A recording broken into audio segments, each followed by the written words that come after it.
Hello বন্ধুরা, কেমন আছো তোমরা সবাই? আশা করি তোমরা ভীষণ ভালো আছো। মেমোরেবল টাইমসের আরেকটা নতুন ভিডিওতে তোমাদের সবাইকে স্বাগত। গত 22শে জানুয়ারি রাত 12টা 5 হাওড়া চক্রধরপুর এক্সপ্রেস ধরে আমরা বেরিয়ে পড়েছিলাম নতুন একটা জার্নির উদ্দেশ্যে, আর আমাদের সবার প্রিয় পুরুলিয়ার উদ্দেশ্যে। এটাই সবথেকে বেস্ট ট্রেন পুরুলিয়া যাওয়ার, চক্রধরপুর এক্সপ্রেস। রাতের খাবারটা বাড়ি থেকেই খেয়ে বেরিয়েছিলাম, তাই ট্রেনে উঠে সোজা ঘুম দিয়েছিলাম। ঘুম যখন ভাঙল সকাল প্রায় 7টা। সকালের মিষ্টি রোদ আর হিমেল হাওয়া গায়ে মেখে আমরা এগিয়ে চললাম বরাভং স্টেশনের উদ্দেশ্যে। আর সিটটাও পেয়েছিলাম মনের মতন, সাইড লোয়ার। আমাদের এই 2 রাত 3 দিনের পুরুলিয়া ভ্রমণের সমস্ত অভিজ্ঞতা এই সিরিজের প্রতিটা ভিডিওর মাধ্যমে আমি তোমাদের সামনে তুলে ধরব, তাই ভিডিওগুলো স্কিপ না করে সম্পূর্ণ দেখতে থাকো। আশা করি আমার এই পুরুলিয়া সিরিজের ভিডিওগুলো দেখলে অন্য কোনো ভিডিও দেখার প্রয়োজন হবে না, আর প্রত্যেকটা ভিডিও তোমাদের নিশ্চয়ই ভালো লাগবে, এরকমটাই আমি আশা করি।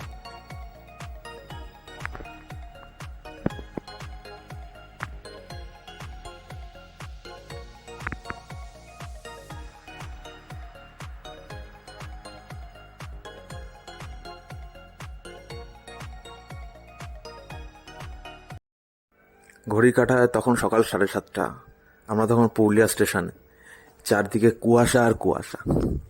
আরেকটা কথা বলে রাখি, তোমরা যারা পুরুলিয়ায় ঘুরতে আসবে, তার মানে এই না তোমাদের পুরুলিয়া স্টেশনেই নামতে হবে। তোমরা পুরুলিয়ার অযোধ্যা সার্কিটে যখন ঘুরতে আসবে, তখন তোমরা বরাভং স্টেশনে নামবে। এই চক্রধরপুর এক্সপ্রেস পুরুলিয়া স্টেশনের ওপর দিয়ে সকাল 7:30 নাগাদ যায়, আর বরাভং স্টেশনে পৌঁছায় সকাল 8:30 নাগাদ। কারণ বরাভং স্টেশন থেকে পুরুলিয়ার অযোধ্যা সার্কিট মানে বাঘমুন্ডির ডিস্টেন্স বাই রোডে অনেকটাই কম।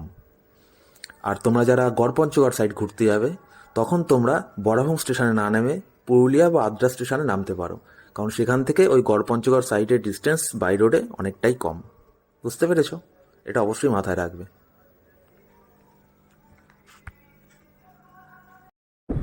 খুব সুন্দর একটি আদিবাসী গ্রামের মধ্যে দিয়ে আমরা রওনা দিয়েছিলাম আমাদের প্রথম গন্তব্য পার্টি ড্যামের উদ্দেশ্যে।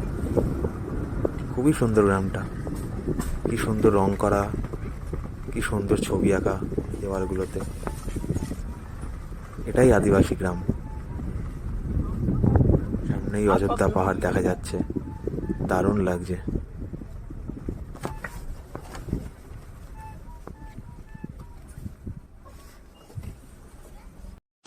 পার্ডি ড্যাম, পাখি পাহাড় আর মাঠা পাহাড়, এই 3টে জায়গা দেখে আমরা রওনা দিয়েছিলাম খয়রাবেড়া ড্যামের উদ্দেশ্যে। এই 3টে জায়গার এক জায়গায়ও ভিডিও করতে পারিনি মোবাইলে কিছু সমস্যার কারণে, তার জন্য খুবই দুঃখিত। পার্ডি ড্যামটা কিন্তু তোমরা অবশ্যই ভিজিট করবে, খুবই সুন্দর জায়গা। আর পাখি পাহাড়টাও খুব সুন্দর জায়গা, পাথরের ওপরে বিভিন্ন পাখির কারুকার্য আঁকা রয়েছে, খুবই সুন্দর জায়গা। আর মাঠা পাহাড়টাও খুব সুন্দর, একটু ট্রেক করে ওপরে উঠতে হয় পাহাড়ের ওপরে, একটু কষ্টসাধ্য ব্যাপার, কিন্তু উঠতে পারলে ওপর থেকে ভিউটা খুব সুন্দর, খুবই সুন্দর। এই 3টে জায়গা তোমরা কিন্তু অবশ্যই ভিজিট করবে।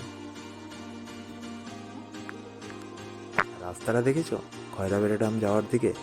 উফ, দারুণ রাস্তা, দুদিকে জঙ্গল আর মাঝখানে রাস্তা, ফিলিংসটাই আলাদা। হ্যালো ফ্রেন্ডস, আমরা এখন আছি পুরুলিয়ার খয়রাবেড়া ড্যামে।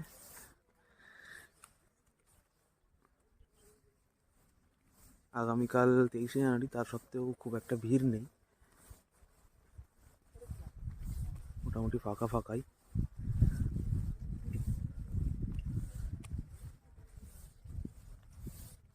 দেখুন কত সুন্দর জায়গাটা, অসাধারণ, সত্যিই দারুণ। চারদিকে পাহাড়ে ঘেরা, মাঝখানে লেক। ওই যাচ্ছে আমার বন্ধু কালো জামা পরে, রাজু, মিস্টার পাল। দেখুন কত সুন্দর জায়গাটা, অসাধারণ জায়গা, কত সুন্দর পাহাড়। আর ওই যে সামনে দেখতে পাচ্ছেন 4 চাকাগুলো দাঁড়িয়ে, ওখানে গাড়ি পার্ক করার জায়গা। এখানে আবার পার্ক করতে 30 টাকা করে নেয়, মানে দিতেই হবে, ম্যান্ডেটারি। আর ওটা আবার পার্টিকেই দিতে হবে, মানে যারা ঘুরতে আসবে টুরিস্ট তাদেরকে, ড্রাইভার দেবে না। যাই হোক, আমাদেরকেও দিতে হলো। এখানে একটা ছোট দোকান, এখানকার স্থানীয় হাতের কাজের জিনিস বিক্রি করছে এরা, বাচ্চাগুলো।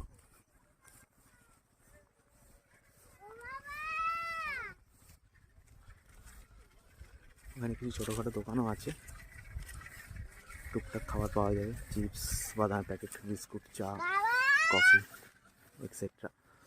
কেউ খেতে চাইলে তোমরা এখান থেকে খেতে পারো, কিন্তু হয়তো দাম বেশি, 5 টাকার চা 10 টাকা নেবে, এরকমই কিছু একটা নেবে হয়তো। যাই হোক, আমরা কিছু খাইনি আপাতত, এই জাস্ট একটু আগেই লাঞ্চ করেছি।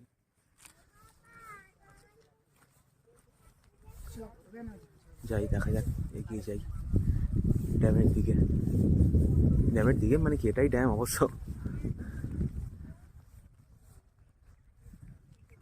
যখন জলের প্রেশার বাড়ে তখন এখান দিয়ে জল ছাড়া হয়, এই জায়গাটা থেকে, তখন ভালো লাগে দেখতে। বিশেষ করে বর্ষাকালে আসলে সৌন্দর্যটা অন্যরকম, দারুণ লাগে।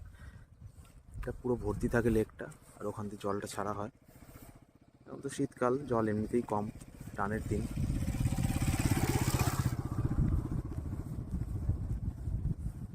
দারুণ জায়গা। পুরুলিয়ার স্পেশাল বা সব থেকে জনপ্রিয় যে স্পটগুলো আছে খয়রাবেড়া ড্যাম হচ্ছে তাদের মধ্যে অন্যতম। চারদিকটা দারুণ সুন্দর, বলো পাল? চারদিকে পাহাড় আর মাঝখানে লেক, দারুণ জায়গা। একদম শহরের কোলাহল থেকে, যানজট থেকে একদম পলিউশন মুক্ত, ফ্রেশ, মানে ফ্রেশ এয়ার যদি পেতে হয় তোর এই ধরনের জায়গায় আসতে হবে। তাহলে 2-3 দিনের জন্য ঘুরে যাও, একদম শহরের মানে 9টা-5টা ডিউটি এরকম গদধরা লাইফের থেকে একটু বিরতি নিয়ে এইসব জায়গায় চলে আসতে হয় কয়েকদিনের জন্য। পুরো থেকে 2-3 দিন পুরো মাইন্ড ফ্রেশ করে, রিল্যাক্স করে তারপর যাও। আবার সেই একই বস্তা পচা কাজ, কিছু করার নেই, করতেই হবে। এই যে কালো রঙের অল্টো গাড়িটা দেখতে পাচ্ছ, এটাই আমরা 3 দিনের জন্য বুক করেছিলাম। আমি আমার বন্ধু গেছিলাম 2জন মিলে। তো 2জনে যাও আর 4জনে যাও, একটা গাড়িতে আমাদের বুক করতেই হবে, এখানে শেয়ারিংয়ে কোনো গাড়ি পাওয়া যায় না। তো যাই হোক, এছাড়াও আরেকটা অপশন আছে, তোমরা 4 চাকা ছাড়া 2 চাকা ভাড়া করতে পারো। সেক্ষেত্রে বাইক তোমাদের রেন্টে দেবে না, যার বাইক সে তোমাদের পিছনে বসিয়ে পিলিয়ান হিসাবে বিভিন্ন সাইট সিন করাবে। ওটা খরচা মোটামুটি পার ডে 1000 টাকার মতন, ওটা একটা অপশন আছে। আর নয়তো ওই 4 চাকা। তো এই 4 চাকাটা আমাদের 2000 টাকা পার ডে হিসাবে ভাড়া নিয়েছে। কিছুতেই কোনো জায়গাতেই আমি 2000 টাকার নিচে পাচ্ছিলাম না, 2500 টাকা নিচে তো পাচ্ছিলামই না। খুব দাম দর করে একজনের থেকে, মানে আমাদের হোটেলওয়ালা যে আছে তার রেফারেন্সে এনার নাম্বার নিয়ে এনার সাথে যোগাযোগ করি, সে 2000 টাকা রাজি হয়। মানে একটা নির্দিষ্ট পয়েন্ট থেকে আমাদের রিসিভ করেছে, হোটেলে চেক ইন করার দিন প্লাস 3 দিন সাইট সিন করাবে পুরো। আবার ফেরার দিন আমাদের যে স্টেশন থেকে আমাদের ফেরার ট্রেন থাকবে সেই স্টেশনে ড্রপ করে দেবে। এই শর্ত অনুযায়ী আমাদের প্যাকেজ হয়েছে 3 দিনে 6000 টাকা।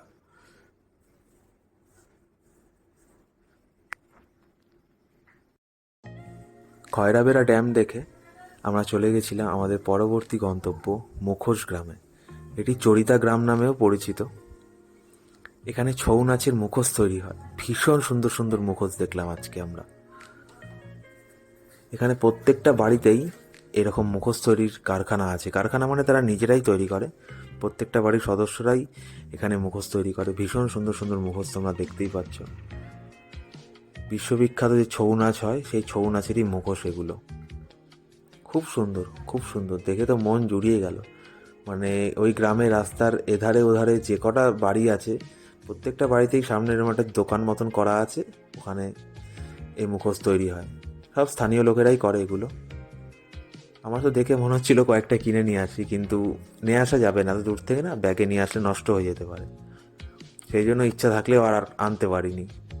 এগুলো ঘর সাজানোর জন্য খুব সুন্দর। ঘরের দরজার ওপরে বা ডাইনিং হলে এরকম একটা মুখোশ সাজানো থাকবে, উফ, ফাটাফাটি, ভীষণ সুন্দর।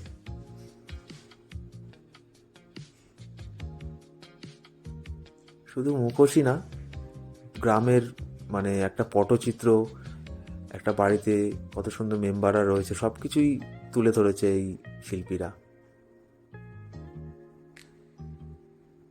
অসাধারণ হাতের কাজ এদের, অসাধারণ, নিখুঁত একদম। এই রাস্তার ওধারেও রয়েছে বেশ কিছু দোকান।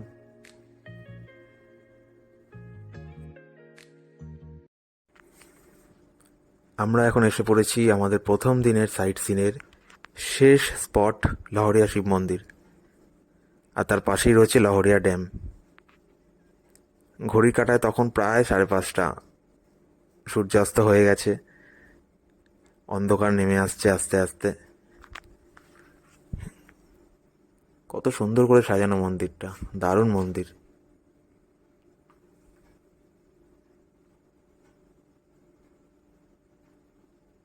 মন্দির চত্বরটা একটু ঘুরে দেখি। দুটো মন্দির আছে, এই সাইডে একটা মন্দির, ওই দিকে একটা মন্দির। দুটো মন্দিরই লাইট দিয়ে খুব সুন্দর করে সাজানো। এখানে হয়তো পুজো দেওয়ারও ব্যবস্থা রয়েছে, আমরা সঠিক সেটা জানি না, যেহেতু আমরা বিকালের দিকে এসেছি, সন্ধ্যের দিকে। হয়তো সকালের দিকে আসলে সেটা সম্ভব হতো, কীভাবে কি পুজো দেয় না দেয়। দেওয়া নিশ্চয়ই যায় পুজো। যাই হোক, মন্দিরটা ঘুরে দেখি চারদিকটা। এখানে কিছু দোকানপাটও রয়েছে, স্থানীয় লোকরা সব গিফট আইটেম এখানে এনে বিক্রি করছে, হয়তো এখানেই তৈরি কিছু জিনিস। তোমরা চাইলে এখান থেকে কিছু কেনাকাটি করতে পারো। আমরা অবশ্য কিছু কিনিনি, শুধু মন্দিরটাই পাক মেরে যাচ্ছি। এই মন্দিরের পাশেই রয়েছে লহরিয়া ড্যাম, জাস্ট 1 মিনিট লাগে যেতে। এই দোকানগুলোর পিছনেই লহরিয়া ড্যাম। এই মন্দিরটা দেখে ড্যামটা একটু দেখতে যাব। দারুণ মন্দির। লহরিয়া শিব মন্দিরের পাশেই রয়েছে লহরিয়া ড্যাম। কি সুন্দর ড্যামটা, দারুণ। সূর্যাস্ত হয়ে গেছে অনেকক্ষণ আগে, তাই ছবিটা অতটা ভালো হয়তো আসবে না, কিন্তু সামনাসামনি চোখে দেখতে খুব সুন্দর লাগছে। ঠান্ডা ঠান্ডা হাওয়া দিচ্ছে, ভীষণ সুন্দর ওয়েদার। জানুয়ারি মাস, খুব সুন্দর লাগছে, ফিলিংসটাই আলাদা। আজকে আমাদের এটাই শেষ স্পট। মানে আজকের দিনে আরও 2-1টা স্পট কভার করা যেত, কিন্তু করিনি, যেহেতু আমাদের হাতে 2টো দিন সময় আছে। সেহেতু আমরা আস্তে আস্তেই ঘুরলাম, সব জায়গাগুলোতে একটু বেশিক্ষণ করে সময় কাটালাম, ভালো করে ফিল করলাম জায়গাগুলোকে। প্রথমবারের জন্য পুরুলিয়ায় আসা, ভালো করেই ঘুরি একটু, অত তাড়াহুড়ো করে কি হবে। যে কটা স্পট আছে অযোধ্যা সার্কিটে একদিনেই হয়তো কমপ্লিট করা যায়, খুব তাড়াহুড়ো হয়ে যাবে সেটা, সেই জন্য আমরা এটাকে 2 দিনে ভাগ করে নিয়েছি। কি সুন্দর লাগছে মন্দিরটা, দেখো দূর থেকে, পুরো লাইট দিয়ে সাজিয়েছে, দারুণ লাগছে। কিন্তু একটা জিনিস খুব বাজে লাগলো, এত সুন্দর জায়গাতেও লোকে প্লাস্টিক ফেলে, কুরকুরে প্যাকেট ফেলে কীভাবে নোংরা করে রেখেছে জায়গাগুলোকে। দেখো, জলের এক সাইডে যাচ্ছে তাই একদম, মানে আমাদের দর্শনীয় স্থানগুলোকে আমরাই নোংরা করি। দেখো কি অবস্থা এই জায়গাটার। আমি এই ভিডিওতে বলবো, বা অন্যান্য টুরিস্টরা তাদের ভিডিও করে এই জিনিসগুলো বলবে, বারণ করবে, কিন্তু কে শুনবে কার কথা? কেউই শুনবে না। এই অ্যাওয়ারনেস জিনিসটা যতদিন না আসবে লোকের মধ্যে, ততদিন বলাই বেকার। এদিকে সেদিকে প্লাস্টিকের বোতল, চিপসের প্যাকেট, যে যা খাচ্ছে টুক করে জলে ছুঁড়ে ফেলে দিচ্ছে। এত সুন্দর একটা পরিষ্কার জল, কি করে পারে কে জানে।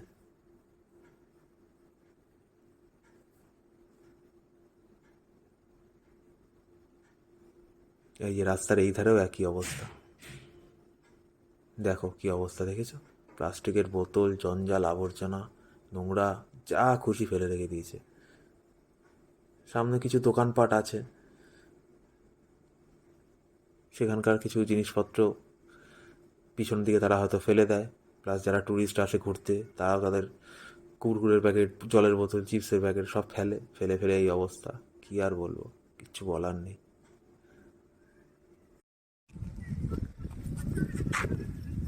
এখন যে গেস্ট হাউসটা তোমরা দেখতে পাচ্ছ, এটা হচ্ছে, কতটা বোঝা যাবে জানি না, ঠিকানা হোমস্টে। গেস্ট হাউস না হোমস্টে একই ব্যাপার। আমাদের গেস্ট হাউসের পাশেই এটা।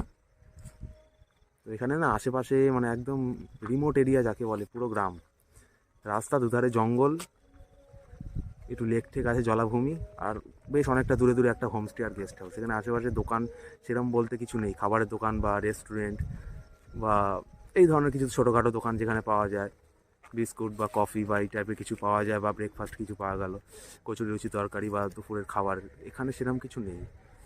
দেখতে পাচ্ছেন এখানে রাতে বোঝা যাচ্ছে যে আশেপাশে কিছুই নেই। রোডের ধারে এরকম খেজুর গাছ আর জঙ্গল, তো আমাদের হোটেলের পাশেই, যেহেতু আমাদের হোটেলটায় খাবারের লজিংয়ের ব্যবস্থা আছে কিন্তু ফুডিংয়ের ব্যবস্থা নেই, সেই জন্য আমাদের হোটেলের যে ছেলেটা আছে মনোজিৎ, ভালো ছেলে, তো পাশে একটা হোটেলে নিয়ে আসলো গেস্ট হাউসে। তো এখানে লজিং ফুডিং দুটোরই ব্যবস্থা আছে। তো এখান থেকে আমাদের রাতের খাবারটা আমরা অর্ডার দিয়ে দিলাম।